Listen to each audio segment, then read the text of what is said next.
It's going? Okay, cool.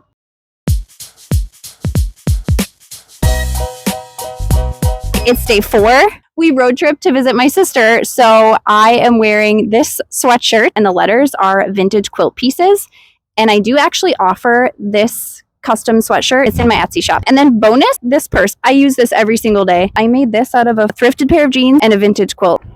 It's day 5. This morning I wore this tank top that I actually repurposed from it was a larger size that I thrifted. Comment below if you would like to see a video tutorial. It's day 6, I think.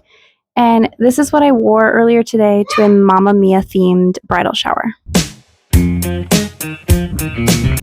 Day 7. We traveled home today and I wore this again. Go team is my travel mantra, whether or not I am traveling by myself with the kids. It was certainly team effort to travel 5 hours with my kids by myself. We were a little team. We made it. We had a really nice time.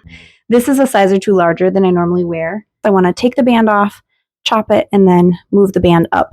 And then I'll probably do the same with the sleeves too, because I always just roll them.